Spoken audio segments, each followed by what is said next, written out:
was that for? Yes, yeah, interesting. Martin have a few words to say on that one. This one probably a race where the British aren't actually favourites, so I have to mention a couple of other crews here. Yeah, no, the British just snuck onto the outside lane, haven't they? The Chinese world record holders not here, and as we said earlier, won't be at the World Championships because it's the Asian Games clashing with the World Championships, and apparently that's more important to them. But here we go, taking a look across the lanes for the women's lightweight double scull. Got the Polish in lane 1, just moved through, and then we have the Greek double here in lane 2, a young combination.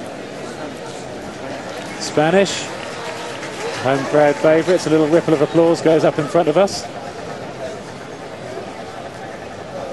The German crew have got a little bit of form actually in there as an Olympic silver medalist. Sorry, 4th place at the Olympics. Silver medalist, that was, of course, was the Finns. Yeah, that's right, 4th at the Olympic Games. And then we've got the Canadian crew in front of us here, being coached by Mike Spracklin right now. Yeah, a smattering of Canadians here. Actually, they've been over on camp, showing a little bit of early form. Obviously, they've had a lot of changes after the Olympics. And then we've got the British double scull. New combination for this year. Both of them rode in the women's lightweight quad scull last year, and now looking to step up into this, the Olympic event. Trying to make a campaign heading towards 2012. Yeah, interesting split between these Olympic and non-Olympic events. The non-Olympic events, there's only 2 or 3 boats that's sort of been used as a feeder through into the Olympic events.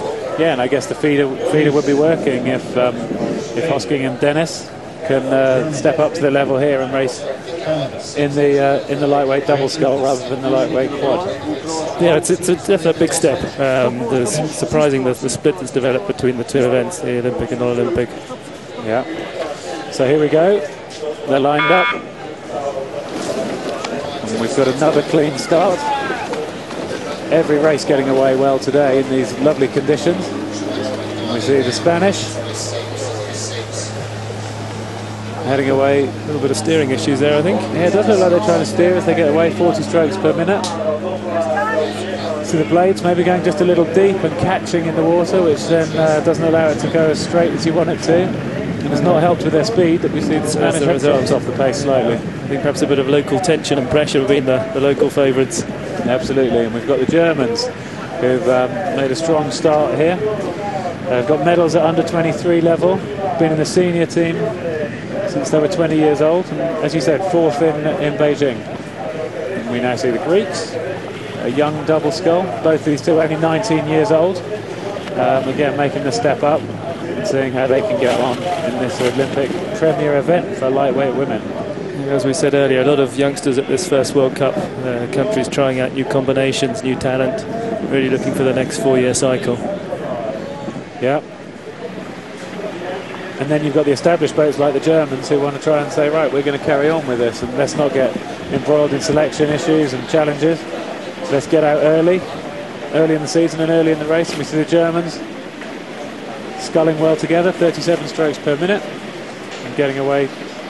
Yeah, sculling nicely actually. The reason this boat and the lightweight men's 4 is here, they were clear favourites and clear winners in their national trials, so they were allowed to leave the trialling system and come and compete, and they're showing they're worthy winners at the German trials.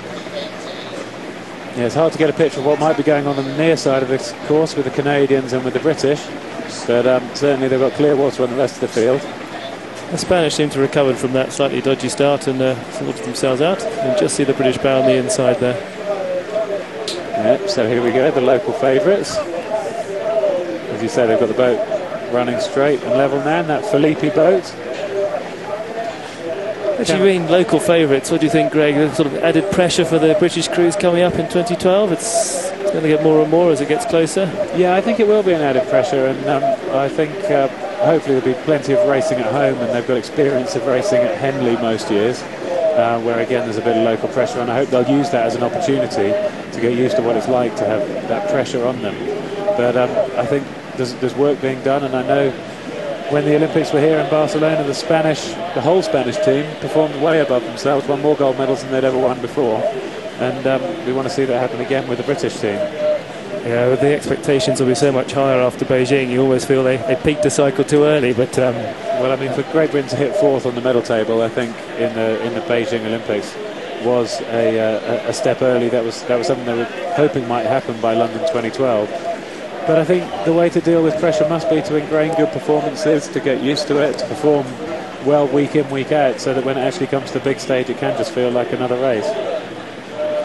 Yeah, there's a very positive feeling of being part of a successful team. You make it to the team and you know the medal winners around you. I think that helps a lot.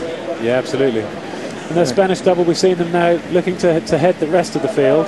They had 49 strokes per minute up on the screen. I've got them more like 33 strokes per minute. I think it's probably more realistic. So we get a look now at the Germans, who are able to be in control of this race as we head out here towards the 1,000 metres. And going through 1,000, we've got the Germans leading. Let's see how it goes. We've got the Spanish in second place, and then a really good race shaping up. The British double have come back into it, level with the Canadians pretty much, and the Greeks up there on lane 2.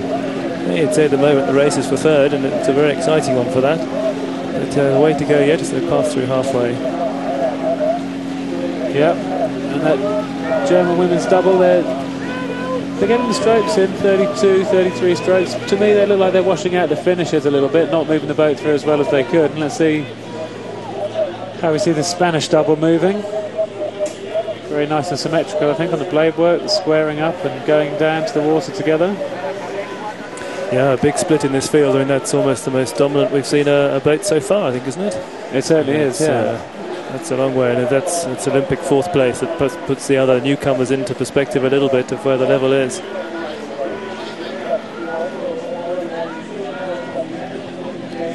See what I mean about the blade work though here, Simon? Look, yeah, it's certainly not perfect. It's a little bit of head breeze blowing up now, which isn't helping them so much, but it's...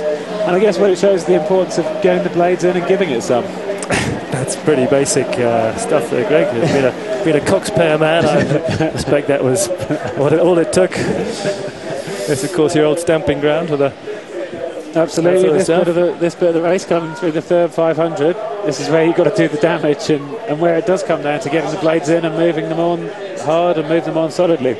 Yeah, you can see a bit of spray blowing off the blades there. It's just, I think conditions are slowing down a bit. Well, those Germans are still moving all right. The bows are driving forward quite nicely. Their bodies are working all right. I'm not sure you'd sell the video, but they're moving the boat fast. There they are, and the Spanish are establishing themselves, as you say, clearly into the silver medal position. Got them at 33 strokes per minute. Still with that nice blade work together. And still applying the power evenly and together, and the boat moving smoothly up the centre of the lane.